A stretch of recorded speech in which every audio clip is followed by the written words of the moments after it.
the Oaks, a house in the country which I rented for the summer. As an author, I write tales of mystery and murder. But the things that happened in this house were far more fantastic than any story I've ever had published. I brought a staff of servants from my city apartment, and my maid Lizzie Allen, who had been with me nearly 20 years.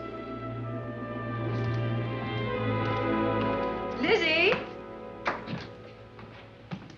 Yes, Miss Cornelia. Is the car ready? It's at the door. Look, Miss Cornelia, them servants you brought from the apartment are talking about walking out on us. Really? Well, I know they don't like it here, but I didn't think it was that bad. Well, they've been hearing things about the killer that the police call the Bat and the murders that he committed here this past winter. Now people are saying that he's back again. Well, how can they be sure of that? Has he committed another crime? No, not yet, but that ain't saying that he won't. Here's something else. You've heard about the bats they have here. Animal bats, the kind that fly. Yes, yes. Look what it says in this magazine. This is a report from the State Health Department, and it says some of them bats is rabid. Well... And that ain't all. Now there's a rumor going around that it was the bat himself, the killer, I mean, that released the rabid bats in this neighborhood. Oh, that's ridiculous. Well, the housekeeper, the cook, the butler, and the upstairs maid don't think so. Well, I can't help what they think. If hysterical nonsense like that can scare them out of their good jobs, it's their loss, not mine. Come on, Lizzie, I've got to get to the bank.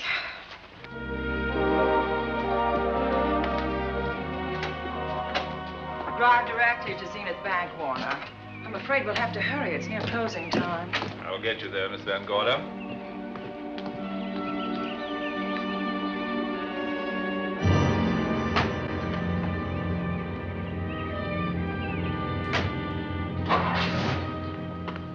Thanks again. Miss Van Gorder. How do you do, Mr. Barry? How are you? I'm very well, thank you. You remember Lizzie Allen? Of course. Hello, Miss Allen. How do you do? So you're spending the summer with us again? Yes, yes. I've leased the Oaks, the home of your bank president, John Fleming. I heard you had. I was surprised. Why? Is there something the matter with it? No. I was surprised because Mr. Fleming said he would never rent it. Oh? Well, I rented it from his nephew, Mark Fleming, who has the real estate office here. He said his uncle would be gone the entire summer. Well, that's right. Mr. Fleming's in the North Woods now with his physician, Dr. Wells. Oh, pardon me. Dale, I want you to meet my wife. We were married at Christmas time. That must have been nice. Believe me, it was. Oh, here she is. My wife, Miss Van Gorder, Miss Allen. How do you do, Mrs. How do you do? Cornelia Van Gorder. Yes. Oh, well, I've read every murder mystery you've ever written. I just adored that weird one, The Private Morgue of Dr. X, even though it gave me the shivers. Only the shivers? Scared hell out of me. Oh. Well, I really mean that Miss Corney killed them off in that one. When you refer to my books, please don't call me Miss Corney. Pardon me, Mr. Bailey. Mr. Hines is here to see you. Oh, yes. Excuse me, please. Don't be strangers now. No, no, I we should won't. say not. Oh, so you're a bride. Well, not quite. Not since Christmas. You know, I'm sure I've seen you. Well, I used to be my husband's secretary here in the bank. Of course I remember. May I welcome our most distinguished visitor back to Zenith? Oh, that's very charming, but, Lieutenant Anderson. Lieutenant Anderson, of course. Chief of Detectives of the Zenith Police Department. This is Miss Allen. Miss Allen. How do you do? Lieutenant Anderson is one of our favorite citizens. He's on the bank's board of directors. Not bad for a policeman. You must have made a good thing of it. Well, I saved my money, if that's what you mean. It's near closing time, and I've got some business in the safe deposit vault. Please come and see me, Mrs. Bailey. Oh, I'd love to. And you, Lieutenant. Thank you. Goodbye. Goodbye. Nice to meet you. My, what a charming woman. She moved into the Oaks just the other day. That house is a proper setting for a writer of mysteries. Oh, it certainly is. Vic, what's the matter? Come in here, both of you.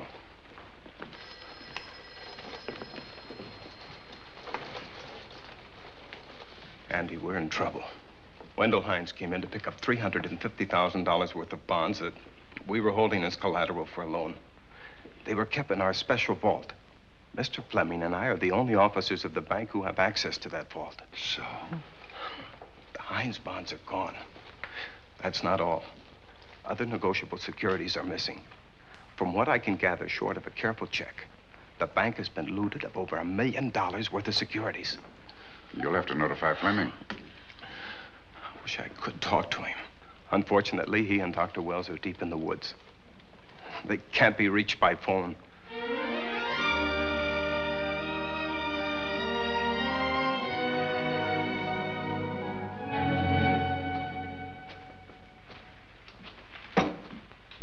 What is it?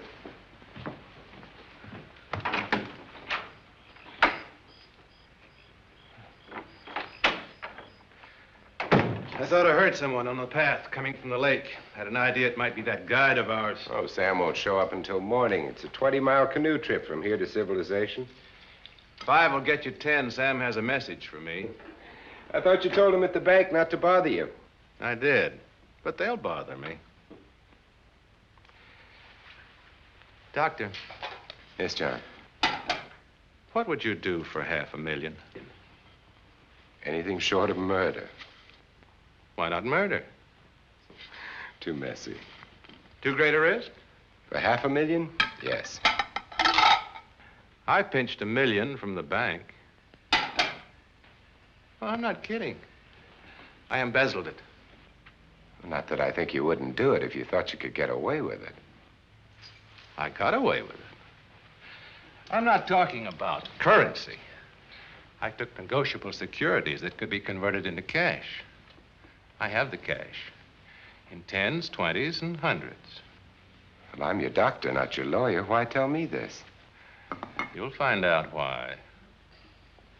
Who's going to take the blame for the robbery? Bailey, the cashier. They'll never suspect me. I like Bailey. Well, so do I. I love the guy. I gave him his first chance. He has a lovely little wife. Charming girl. Was the best man. Where's the $1 million? In my family's tomb in Zenith. In the crypt with my father's casket. I don't buy that, John. No? No. You forget that I had you in charge when you were a very sick man. When you raved in delirium. And I heard you talk about a hidden room. Now, where else could you put a hidden room except in that mansion you built? That white elephant you call the Oaks. Look, everyone knows I have a bad heart. Now, who would doubt it if you wired the bank directors that my heart had failed? That I had fallen from a great height here in the woods. And that I was badly smashed up. You could ship the body back for burial and instruct them not to open the casket due to the condition of its contents. Well, you realize, of course, that we'd have to have a body to put in that casket, which means that we'd have to deal with an undertaker at this end. Of course. Well, where do we get a body? Couldn't we provide one of our own? How about Sam? Sam, our guide? Sam weighs about as much as I do. He's practically a hermit. He wouldn't be missed for a long time. The local undertaker would know him. Not if we made him look as if he'd been in a serious accident. But if Bailey's going to take the blame, why'd he have to do this? A jury might acquit him. In that case, I'd be a logical suspect. I could disappear, of course, but it's safer if they think I'm dead.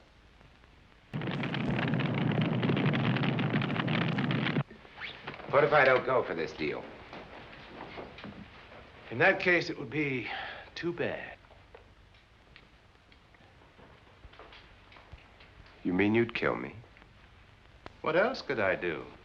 Now that I've told you about the $1 million, I'd say you were shot in a hunting accident. Now, look, Doctor, if you can find another body instead of Sam's, it's all right with me.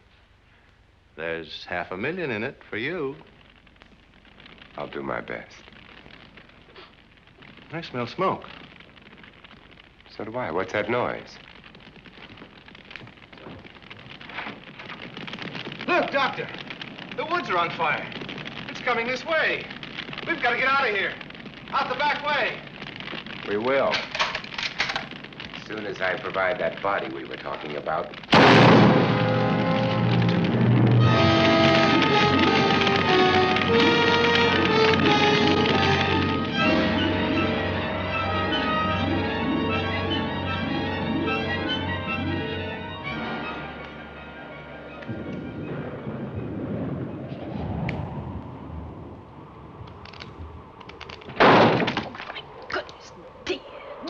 Is that you? Yes, Miss Cornelia. There's a storm coming up, and it's gonna be a snorter. The wind nearly blew the door off its hinges. Well, that noise blew my game higher than a kite. I think I've lost some of the cars. Oh, I'll get them for you. Oh, I see you found the paper.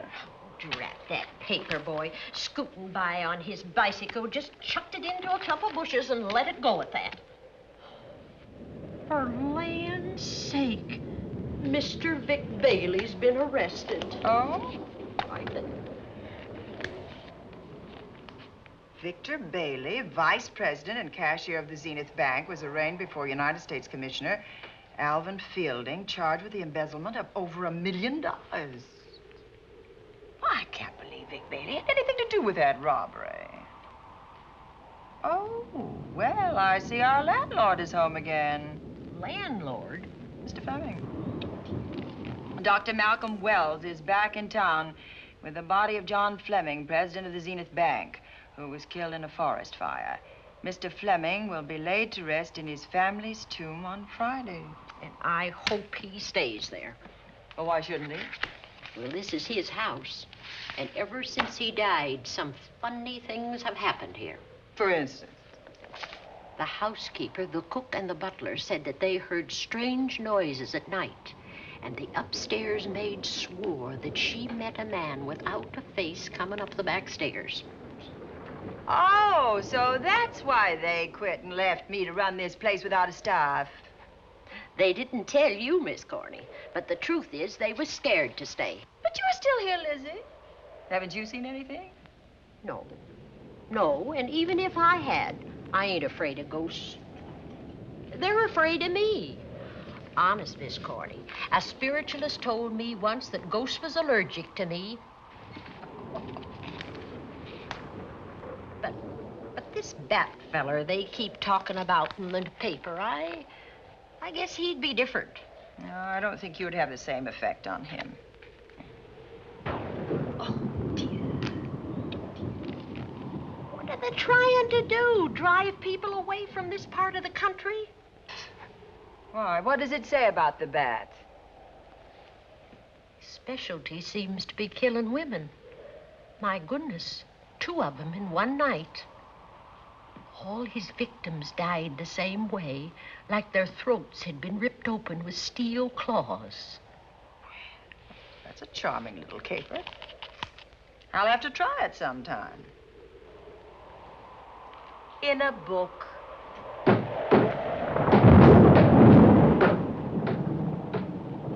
That ain't nothing, just something bumping against the house.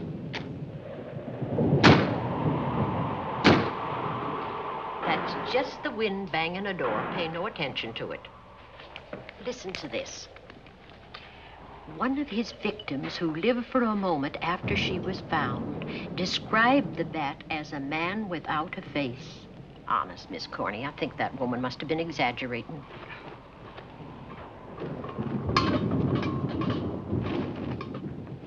That's just that heavy tapestry at the top of the stairs. I know. I've heard it before on a windy night. That sounds as if there was someone on the stairs. I know there isn't. At least there shouldn't be. There ain't. Them's just the noises you hear in any old house on a windy night. It says here that the bat never leaves no fingerprints. That's understandable. Having no face, he probably has no fingers either. Lizzie!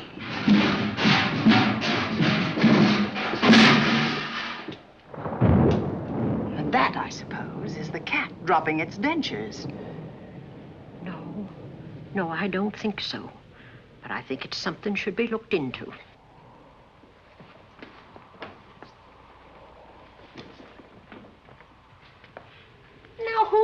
him down here. The wind, I hope. There must be a window open up there. No, Lizzie. Let him lay. Let him sleep it off. I hope the power lines don't go down, put the lights out. Now, we'll check the windows in the living room and draw the curtains, and then we'll go to bed. Yes, ma'am.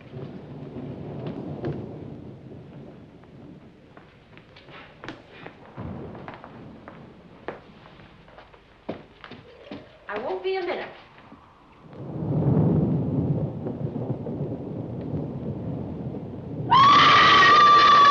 Gordy! Oh! What is that? Oh, when I went to get the tape, I turned the latch off. I forgot to turn it on again. He's out there. He was coming in. He might have got you. Oh, but he didn't, and he's still out there, thanks to you. Now, you hurry now, and we'll call the police. No, I won't leave you, Miss Coney. Are you okay? Yes, ma'am, I'm okay. Okay.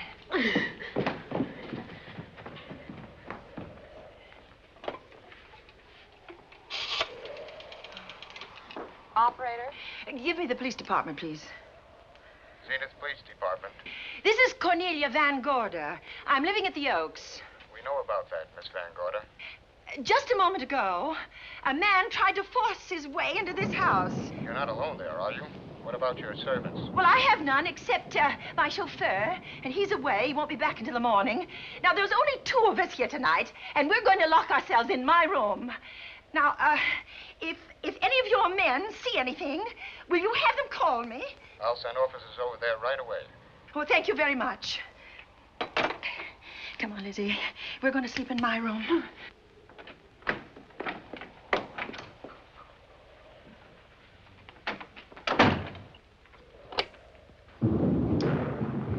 Well, nothing can get at us in this room now. I think this door seems good and solid.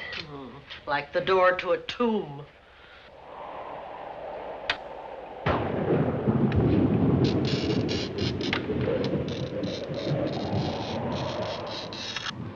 I think that couch will be comfortable. There's some extra bedding, you know. In the Yes, closet. Let's see now.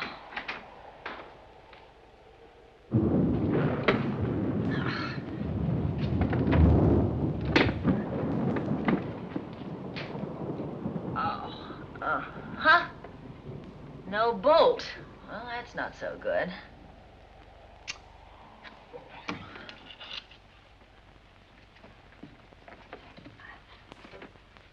Oh, what's that for?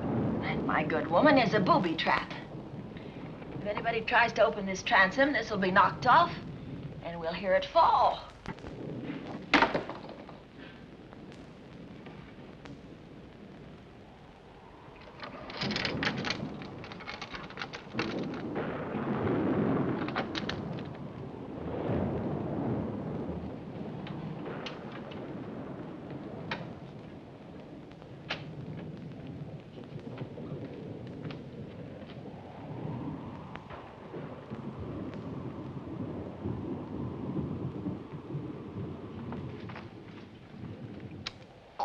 Fiddlesticks.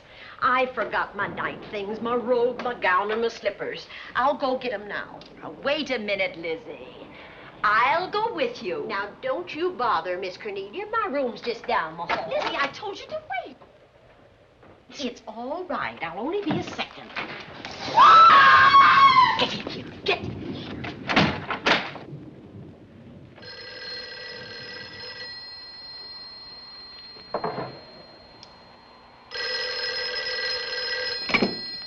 Yes? Miss Van Gorder? Yes? Zenith Police Department. There's a police car just outside your house, and the officers in it have reported that there's no sign of a prowler anywhere on the grounds. Oh, the man's inside now. He's in the hall, just outside my bedroom. Have your men break through the kitchen door and search this place from top to bottom. Okay, Miss Van Gorder. Sit tight. I will. I have a gun, and I know how to use it.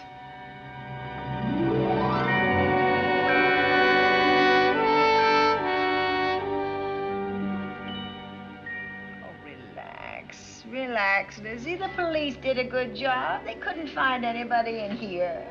But we both saw him, Miss Cornelia. All right, so he got away. But there are men on guard outside, so just try and get some rest. There's nothing can get at us here.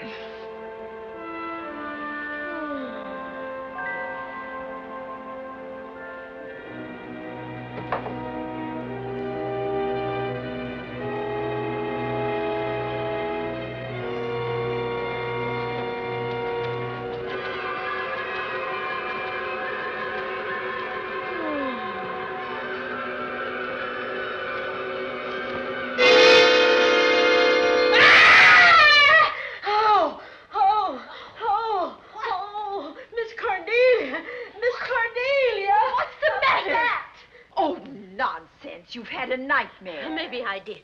But there was a bat in it, and it bit me. What? And it flew in that closet. Oh, good gracious, Lizzie, you're right. Oh.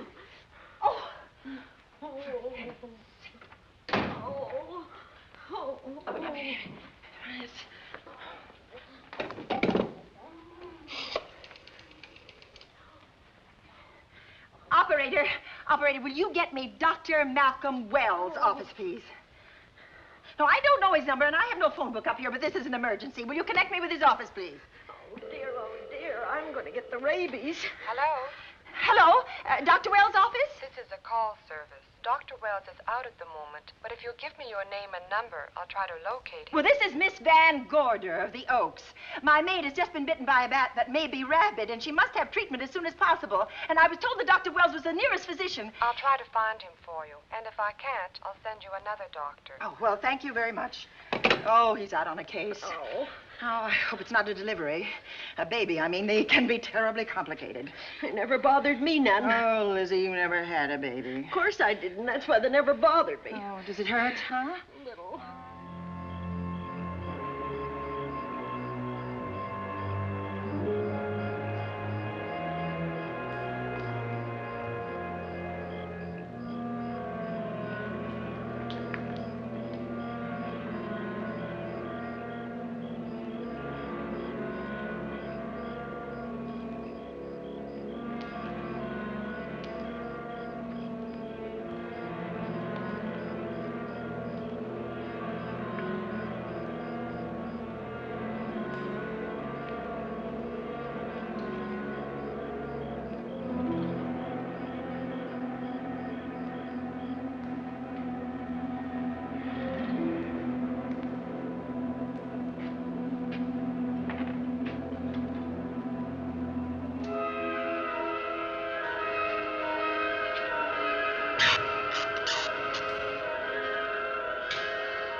Dr. Wells? Are you there, Dr. Wells? Are you there, Dr. Wells? This is the operator. Your call service is on the wire. It's an emergency. This is Dr. Wells. This is your call service, Doctor. Oh, hello. I was just doing an experiment. I left the receiver off. That's what I thought, but I kept trying. Miss Van Gorder at the Oaks called and said that her maid had been bitten by a bat, and she's afraid it might be rabid. What? Oh, all right. Tell her I'll be right over there.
there? Dr. Wells. Come in. Good evening. Oh, I'm so glad they found you, Doctor. Well, I reached my office shortly after you called. How is your maid? Is she in any pain? No, she doesn't seem to be. Did the bat get away? No, I believe it's still in my bedroom. Oh, good. I'll want to examine it. There you go, Miss Allen. Now you feel better? Doctor, have I got the rabies? Well, I can tell you better after I've examined the bat's brain under a microscope. That thing's got a brain? Oh, you'd be surprised. Where is it? I think the little darling is in that closet. Oh. You know, it's a pity you leased this house, Miss Van Gorder. Why a pity? Well, my dear lady, I don't want to alarm you, but... Oh, well, after tonight, nothing can alarm me. Yes, I understand. It must have been terrifying. So many unexplainable things have happened here. There's something about the place. Your servants must have sensed it when they walked out on you. An apprehension of disaster. Well, let's see. Aha! Yes. There he is. All right, now, take it easy. Nobody's going to hurt you. Quiet now. Quiet.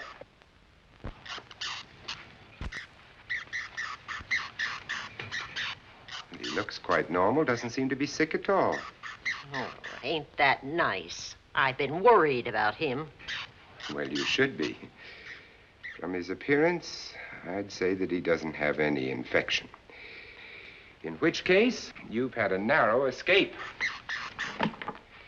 Now, you take one of those tablets I left for you, and I'll guarantee you a good night. And I'll drop in on you tomorrow. Oh, thanks for everything, Doctor.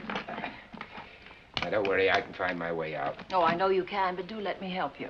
Oh, don't forget that once I'm gone, you'll have to climb those stairs alone. Oh, I'm all right. I'm armed now.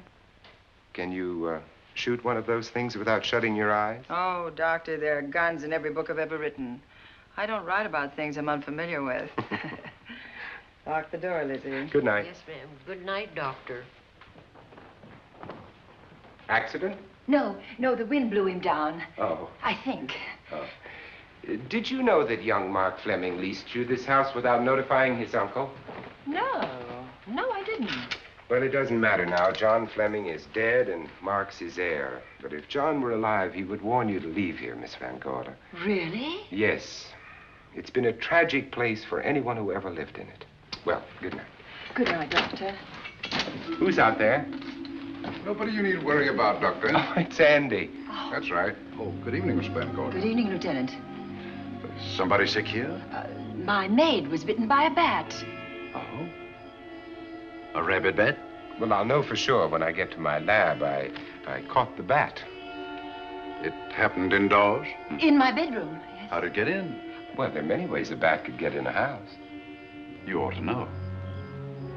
I spotted this hole in the window the minute I got here. Why?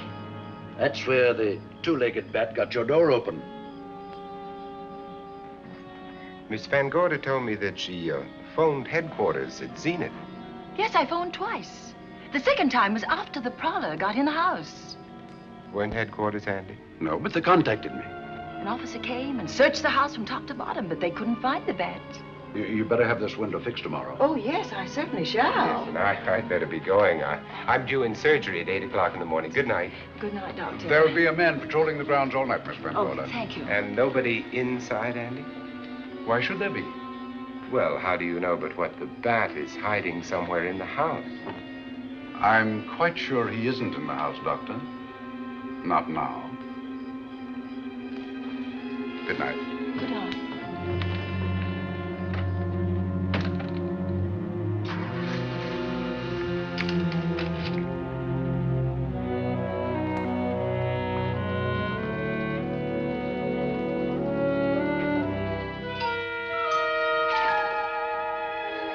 Hi, Andy. Hello, Mark. Well, congratulations. Real estate business must be picking up. New office, new furniture. New deal. How do you like it? It looks expensive. Are you squandering your inheritance? Oh, I haven't got it yet. Well, the paper says John Fleming left his entire fortune to you. Funny thing about that entire fortune is that we can't find it. No kidding. Oh, all Uncle John had in his bank account was a couple of $100. And his safe deposit box was empty. If we don't find that missing million, mine will be empty, too. How come? Well, all my savings were invested in Zenith Bank stock. The examiners won't certify the bank is solvent until those stolen securities are found. So the stockholders have voted an assessment that'll wipe some of us out. It's a since those securities have been converted into cash. And if I can't find that cash, I'm sunk. Well, where are you going to look for it, Andy? Here in Zenith. Your uncle wouldn't take $1 million on a hunting trip, would he? You suspect Uncle John? Why, Andy, he founded the Zenith Bank. That'd be like robbing the family tomb. You think he wouldn't? Well, besides, Vic Bailey's fingerprints are all over the vault. Now, they didn't find any of Uncle John's fingerprints. Because he wiped them off. Can the defense prove that? They'll try to. Judy Hollander, Bailey's secretary, is a defense witness. And they believe her testimony will have a powerful effect on the jury. Oh, well, she has a powerful effect on me. Judy's a doll. Here's the book you mentioned, Judy. It's your newest one. Yes, it's just been published. You can have that copy if you wish. Oh, it's a first edition and you've signed it. Yes, of course. Thank you so much. May I serve tea now, Miss Van Gorder? Yes, please do, Warner. Thank you. Well, I see you've engaged new servants. Yes, of course. Well, how did you persuade them to live in this house? Well, Jane Patterson, my new housekeeper, knows this house better than you do, Doctor. Oh? She worked for John Fleming. And Warner was my chauffeur. Chauffeur turned butler? Yes, it's incredible. He can play any part at a moment's notice. Did you get a plumber, Warner? No, we can't get a plumber for 3 days, madam. What about that leaking pipe? The basement will be flooded in 3 days. The pipe is no longer leaking. You mean it's dried up of its own accord? No, not quite. I packed the elbow where the water was coming out. Packed the elbow? Oh, where did you learn how to do that? Well, into each life, a little rain must fall, and a careful man learns to keep himself dry.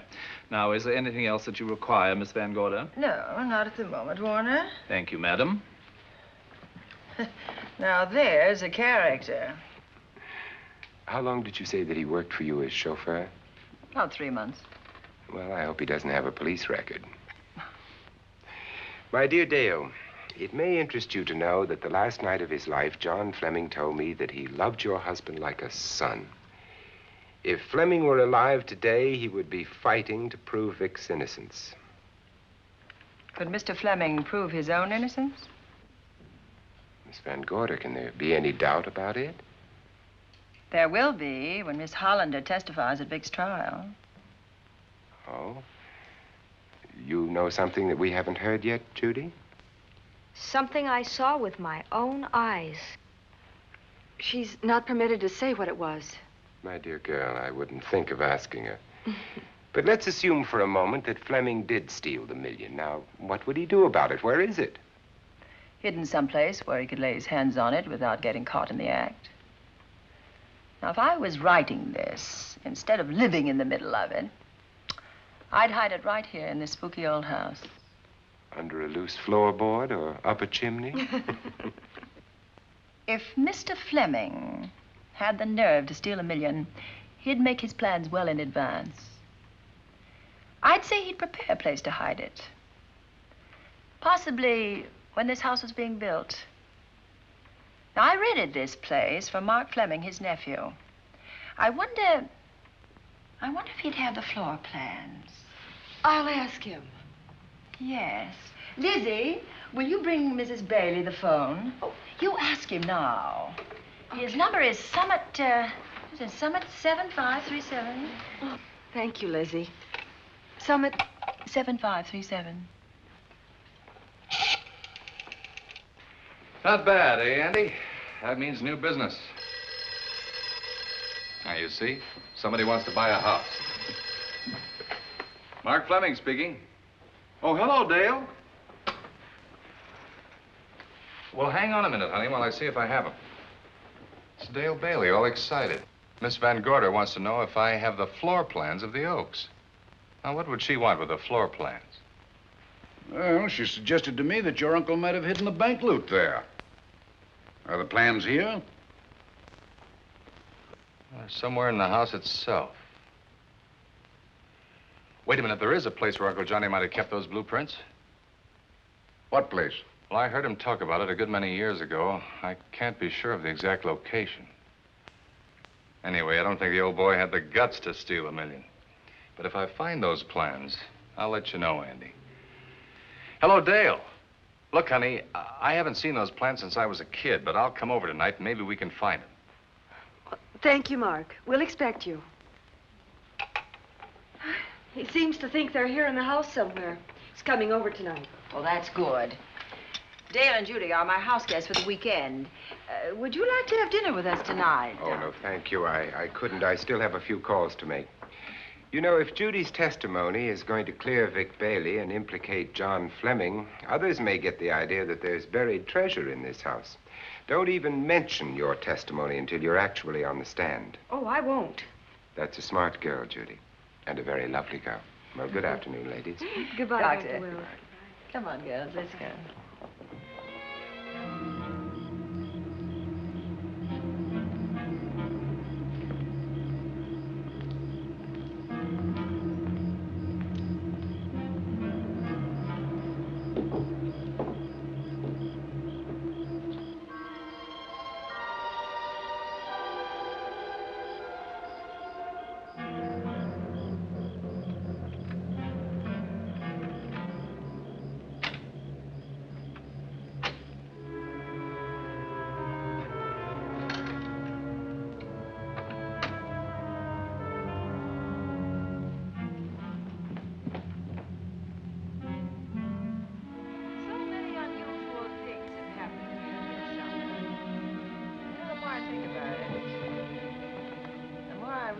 I should be putting them down on paper. Weren't you your husband's secretary, Dale? Yes, I was. Do you take shorthand? Well, my dear, if you'd like to have your mind occupied, I want you to work with me while I write the story of this fantastic criminal, the Bat.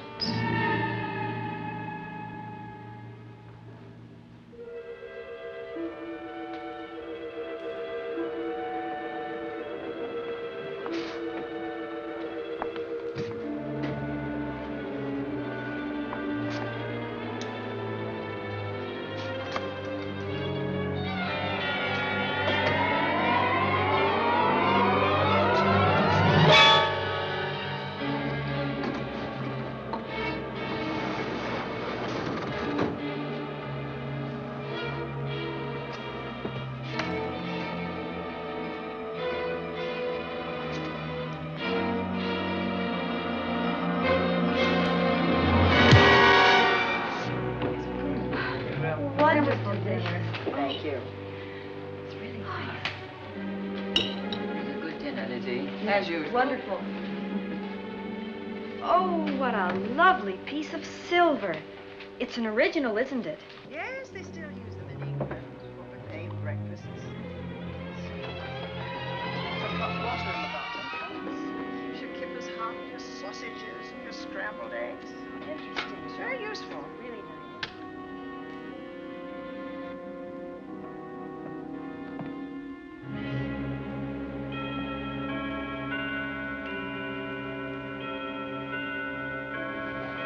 Clock hasn't struck the hour in the last 10 years, if I'm to believe what Mark Fleming told me. Why is it angled away from the wall like that? I don't know. Somebody must have moved it. Lizzie, very likely when she was dusting. Wait a minute. Did you know there's a door in this paneling? No, I didn't. Oh, my gracious, so there is. Maybe it opens to a secret passage. Oh, certainly to a secret something. This is exciting. Who knows, girls? We'll be about to stumble on that missing million. Oh, this is... Panel. There's a panel. There must be some gimmick to it. There always is. Yes, it moves. It moves. It moves. Oh!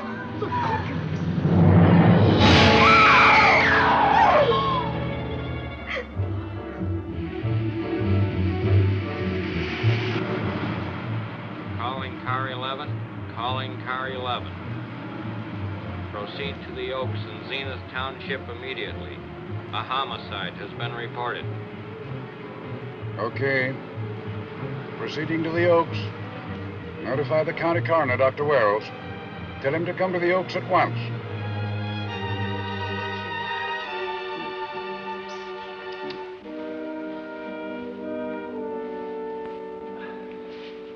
Horrible. As if his throat had been torn by some creature with fangs or claws. That's his sign. We found it on the others he killed. I'd hoped those reports that he was up to his old tricks again were pure imagination, but apparently they're based on fact. He's come back. Back to the scene of his kills. Yes, that's who I mean. That's who did this. The bat.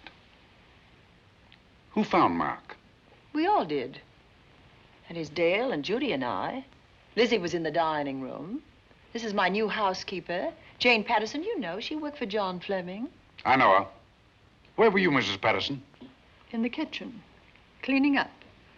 I cooked the dinner tonight. Did you know that the secret closet was here? No. It was behind the grandfather's clock. Well, it was I who found it, really. Noticed the clock had been moved and the door wasn't quite closed. I'll get it.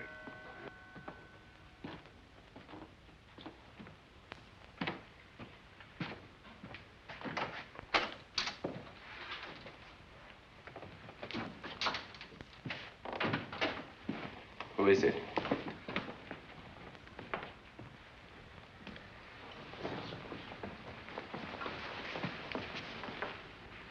Mark Fleming. As coroner, you saw the same wounds on the others.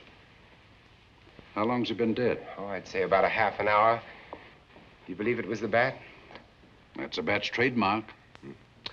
Perhaps he's still in the house. That's possible. Why should he be? Because he's looking for something, and like you, he believes it's here. And he's a persistent killer. I would advise you to get out of this house as quickly as possible, notwithstanding our expert police protection. Have you called the morgue? They're on their way here. Oh, good. I want to examine the body before they get here. May we take it into another room? Yes, to the sunroom in the back. Thank you. Give me a hand. Excuse me.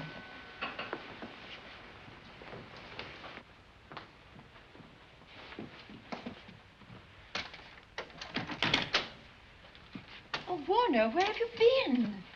Well, madam, has been an accident? There's been a murder. Mark Fleming, the young man from whom I leased this place, was killed here tonight. They know who did it? Well, they believe it was the bat. I'm sorry I had to use the front door, Miss Van Gorder, but I forgot my keys, and when I rang the bell at the kitchen door, there was no response. Oh, this is Warner, Lieutenant. He's my butler. He was my chauffeur. Why'd you promote him? But it's very difficult to find a butler. They don't like service in the country. Have you been a butler before? I've served in many capacities, sir, but this was my night off, and I forgot my keys. I heard that part. What time did you leave the house tonight? Oh, about 6:30. I had dinner at Wiley's Roadhouse. Can you prove where you spent the rest of the evening? I can try. Try hard. And don't leave the house. I'll get to you later. Very good, sir. I shall be in my room, Miss Van Gorder, if you need me. Yes, Warner. Surely you don't think he's...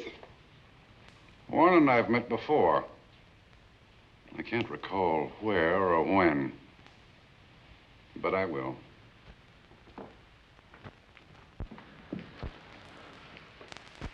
There'll be a crew here shortly from headquarters, dusting for fingerprints, taking photographs.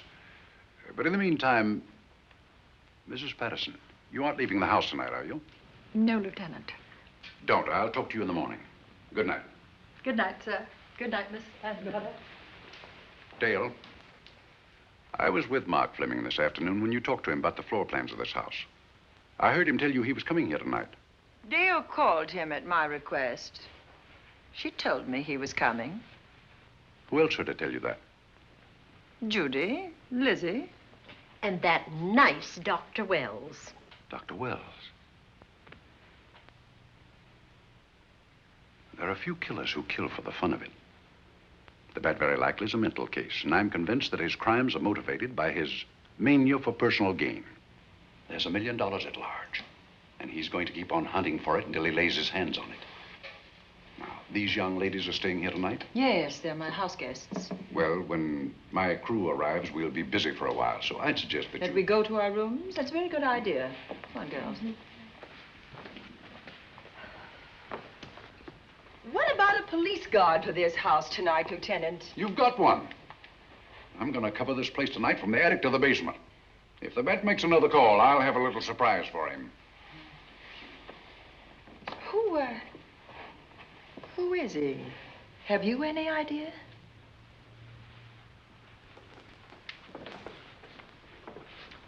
He could be anybody. So far, there are clues to his identity, but nothing we could take before a jury. I'm afraid we must look higher than the criminal world. He may be a merchant, lawyer, doctor, scientist, one of the pillars of his community. Ladies, lock your doors tonight. Stay behind them. I promise you you'll be safe. Good night. Good night, Lieutenant. Good night.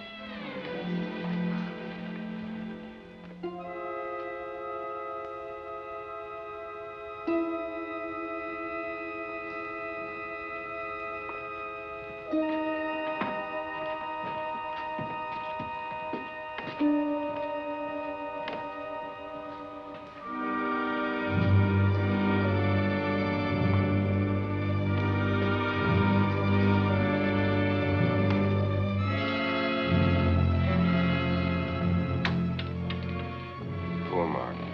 Yeah, it's a pity. So young. Well, Doctor, do you agree it was the bat? In my report, I shall say the death was caused by the same technique used in the other killings. A paralyzing blow to the throat, followed by severe lacerations of the jugular, resulting in excessive hemorrhage. In a layman's language, he didn't know what hit him. Oh, he knew. But he didn't have time to think about it.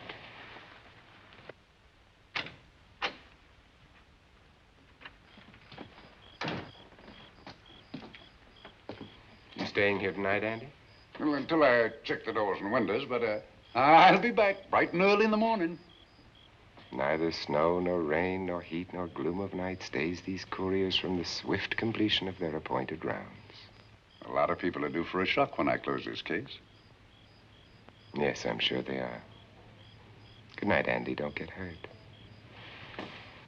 Good night, Doctor.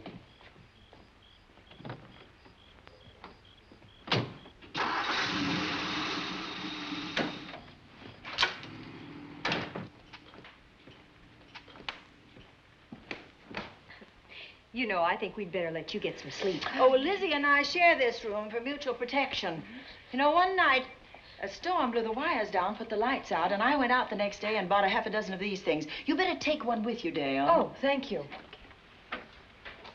We'll go across the hall now. Are you sure there's nothing else you need? Oh, no. Quite sure. We'll be all right. Well, if anything bothers you, you just sing out, and 2 strong women will come to your rescue. Oh, nothing will bother us. Not with Andy on the job. No. Well, good night. Good night, Miss Van Gordon. See you in the Don't worry, everything will be all right. We won't. Good night. Good night.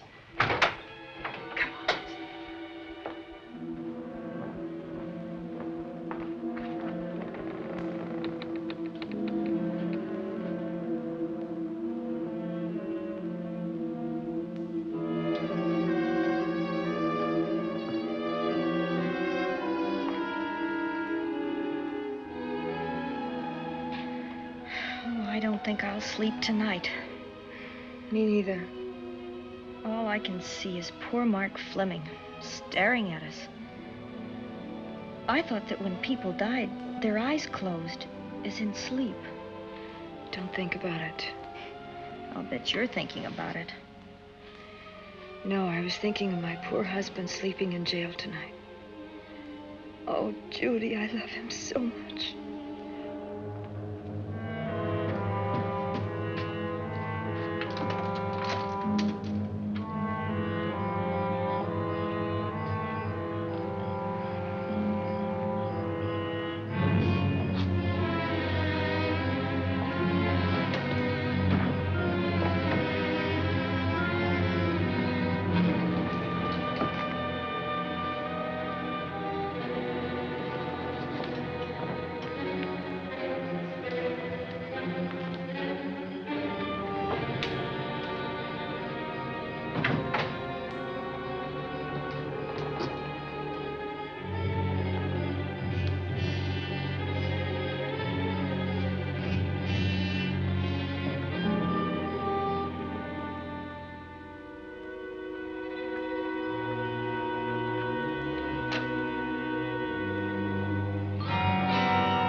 What's that noise? Oh, I don't know. I kind of fell half asleep. For a moment, I thought it was something from a dream. It's somewhere in the house. Yes, on the floor above. Not directly over us. Probably a room overlooking the driveway.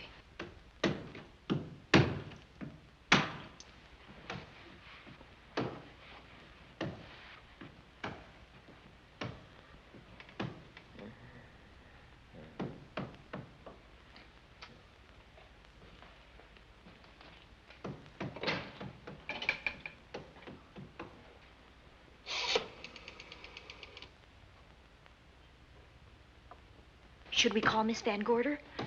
She'll hear it. How can she help but hear it?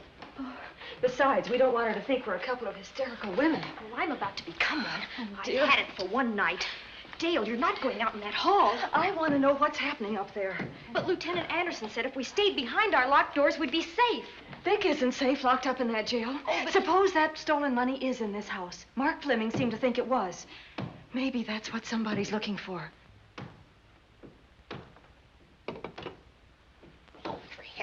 Sake, don't you hear that awful noise up there? Now, Lizzie, you've just got to stay awake. The house phone and the outside phone wires have been cut, and we can't get help. Where's that policeman? Oh, I don't know. Something must have happened to him. Now, go on, get on your robe. Oh, Dale, please don't go up there. I've got to. Think what it could mean to Vic. Now, you stay here. Oh, no. If you go, I go.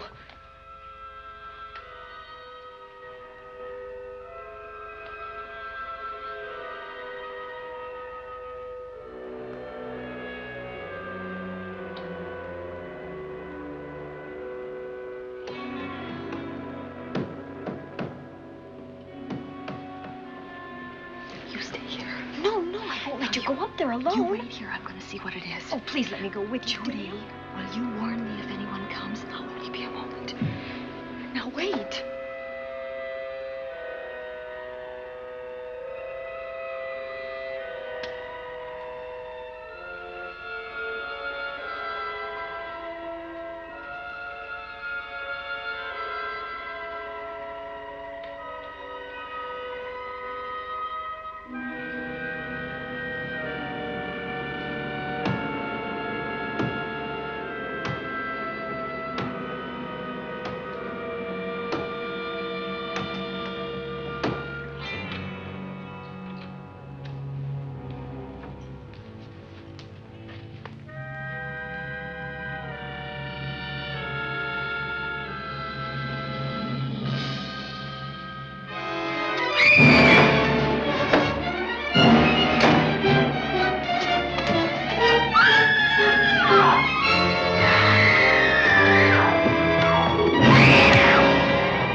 Give her to me. I'll look after her. Poor baby.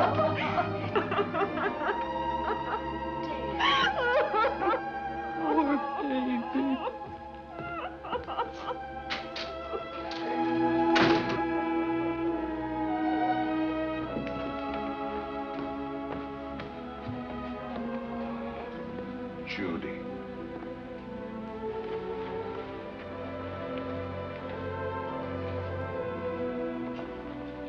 The bat. Yes, the bat. He caught her at the head of the stairs. We saw him rushing down the stairs as we came out of the room.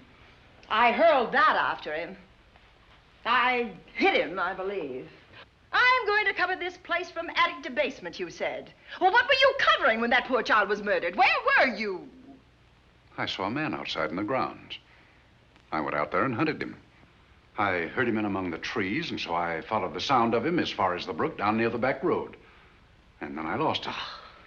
I'd rather give my own life than have this happen to Judy. But I told you to stay in your rooms and lock your doors and stay there. What was she doing at the head of those stairs? That was my fault. They heard a strange noise. Heavy pounding in one of the rooms on the 3rd floor. We all heard it. I wanted to see what it was. Judy, I wish she wouldn't let me go out by myself. I made her stay on the balcony. What about your new butler? Oh, well, he's in his room, I suppose. Oh, Mrs. Patterson. Oh, yes. Did you know what happened here? No, sir, but I heard the screams. I went to call Warner. We have rooms on the same floor, but he wasn't in his room. His bed hasn't been slept in. If Mrs. Patterson heard the screams, Warner could certainly hear them. You're quite right, sir. I heard them. Oh, you did? And where were you? Outside in the grounds. Miss Holland has been murdered. No. Oh, so you're surprised. Shocked. Well, I've seen better performances. I remember you now. Your name's not Warner. I've got a circular in my office with your picture on it. The Chicago police not so long ago were hunting for you in connection with the robbery. You're right again, sir. And they found me and they tried me and I proved my innocence and I was acquitted. That could have been a lucky break. Where were you when this child was killed? I told you before, sir. Outside. What were you doing there? I was following you.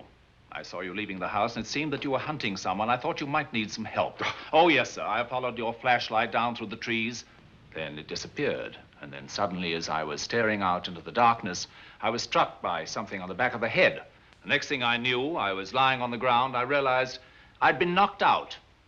I wish you had been knocked out. But then we'd have found you with your mask still on your face. You were hit here in this house with this poker as you were rushing down those stairs after that child was killed. Oh, no, sir. You can't pin this on me. I'm not the bat. I've never killed. I couldn't kill. I won't take the rap for this.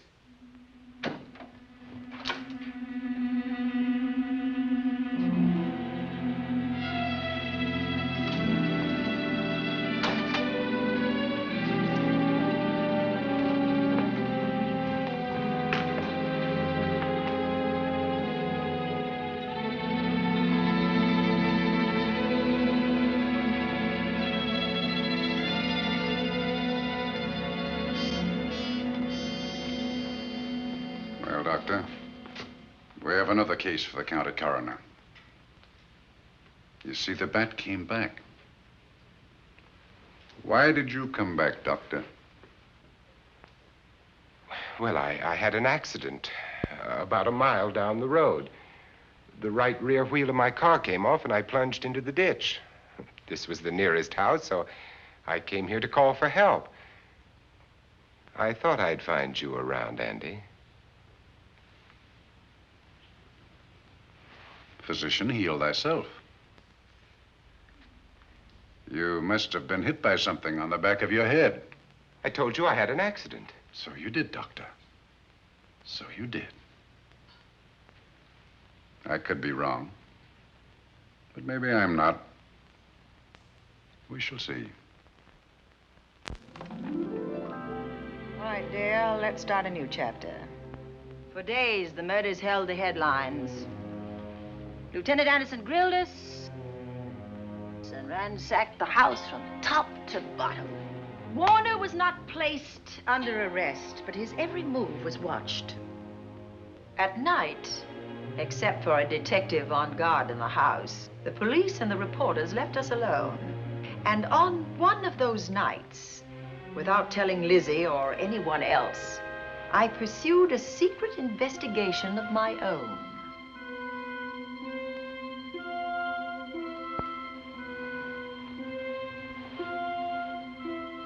It was in an empty room on the 3rd floor where we kept our trunks and other things.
Put him up, Pat.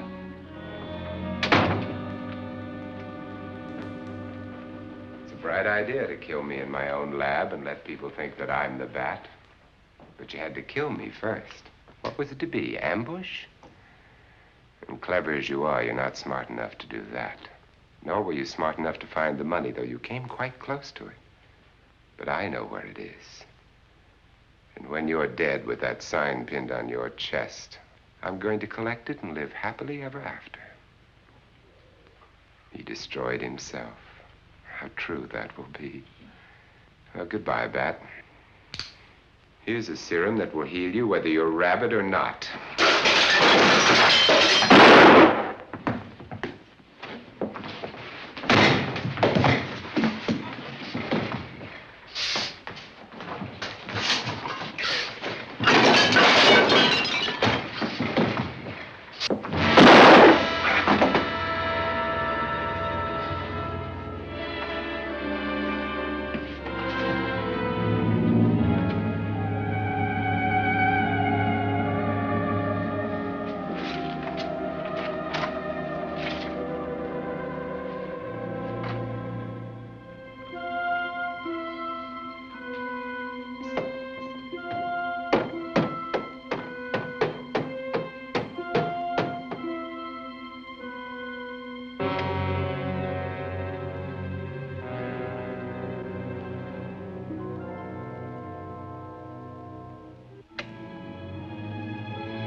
Something's wrong.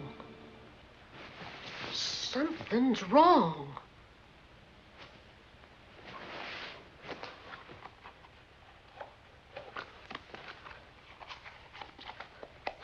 Miss Cornelia.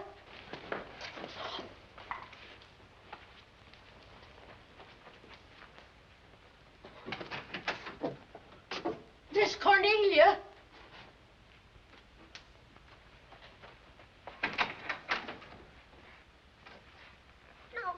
Where would she be going at this time of night?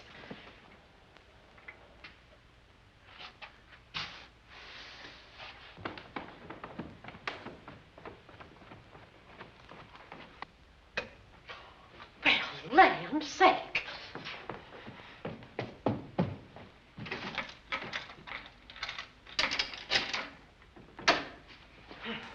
I never. Oh. Mr. Davenport. Mr. Davenport.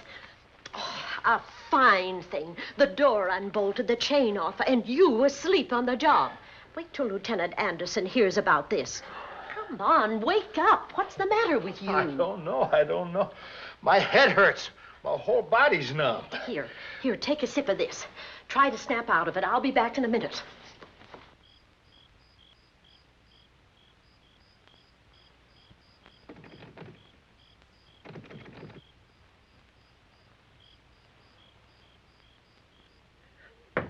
Hurry, will you? It's Lizzie. I'm terribly worried. I can't find Miss Cornelia anywhere, and something's happened to the policeman. I don't know what. Get Warner. Bring him to the drawing room. Tell him we need him.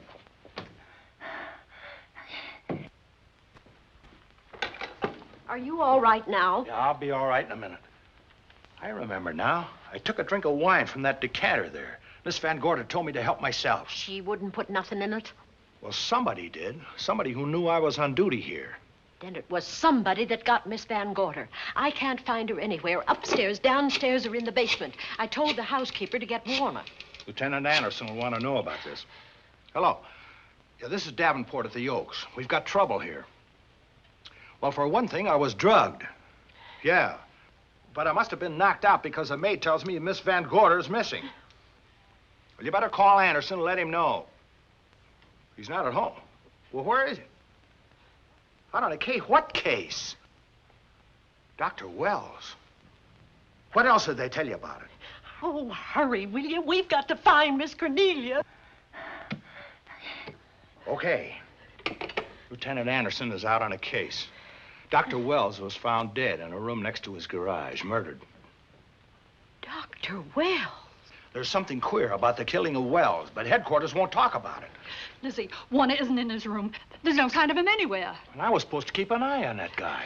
Where's Miss Cornelia? That's what I want to know. Wait a minute. Didn't you say that the chain and the bolt were off of the front door? I certainly did. Well, maybe Miss Van Gorder went outside. Oh, she never would. We better look. I can't breathe. There's no air.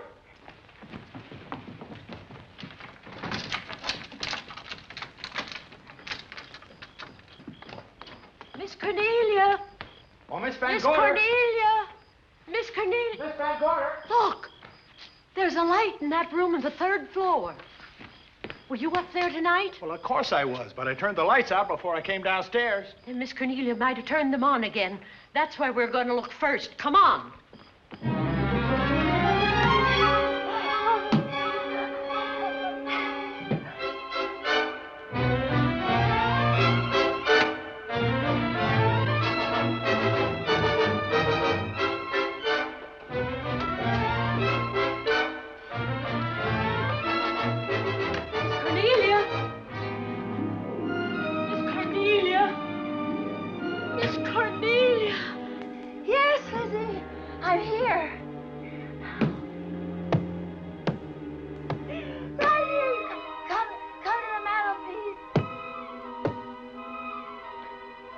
Here we are, Miss Van Gorder. What do we do now? Over the mantel, there are 5 panels. Strike it with your hand.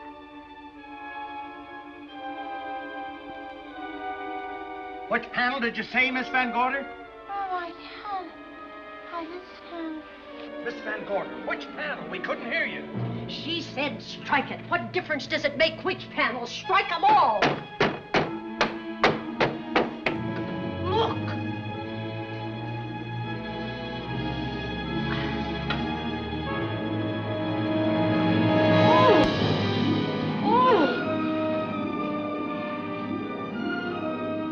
Oh, it's all right now. It's all right, dear. Lizzie's here.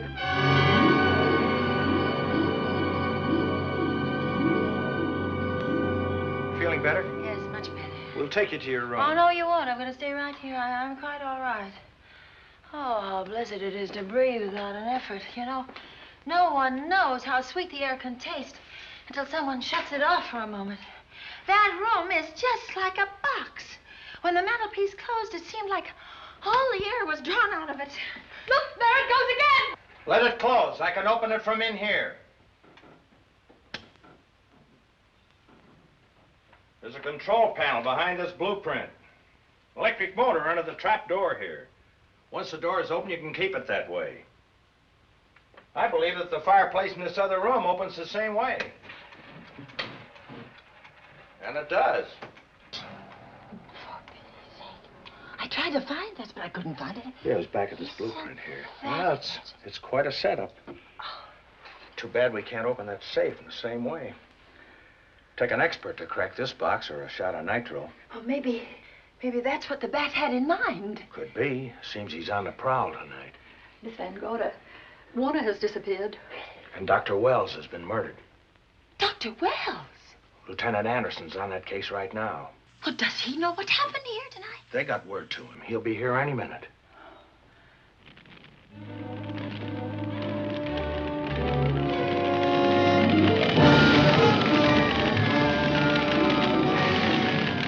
What's that noise? Miss Van Gorder, the garage is on fire. Scott, look at that. Lizzie, put that light out in the other room.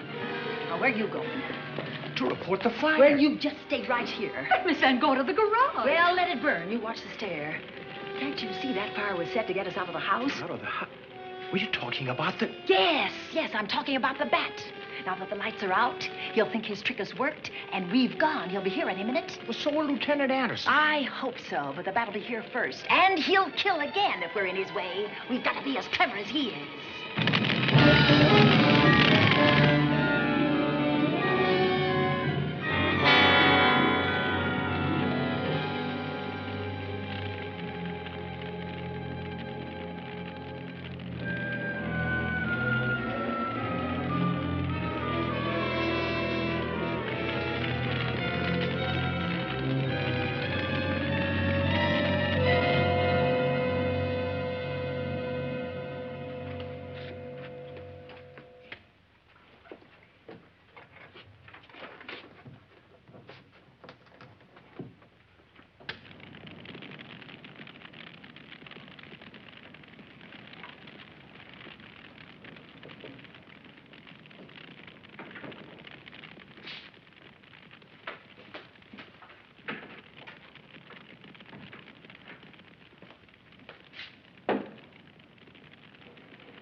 But you'll be safer downstairs. I'll take care of you. Well, the others can go, but I'm going to stay right here. All right, but get out of sight.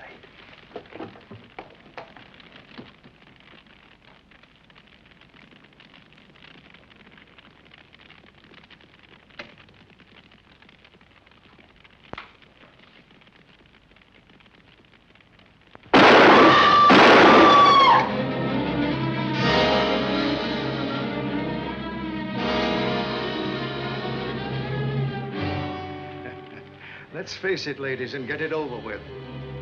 Others have seen my face before they died, but I'll have to deny you that pleasure. This would make a good scene for your book, Miss Van Gorder, but I'm afraid you'll never write it.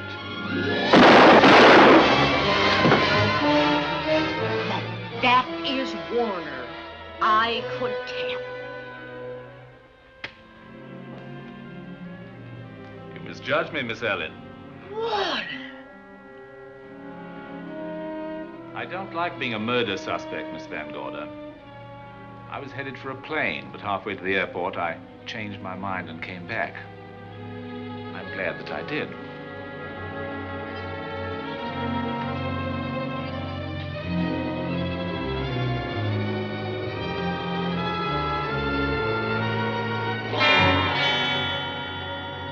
Why, it's Lieutenant Anderson.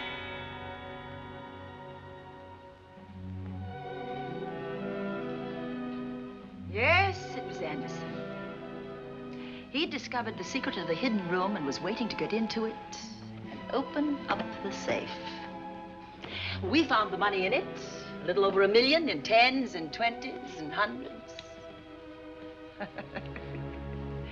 Good old Andy. With all his ill-gotten gains invested in bank stock. It's rather a clever way to hide stolen money. In the open, as it were, and so respectable. But don't try it. No matter how clever you are, you can't hide murder.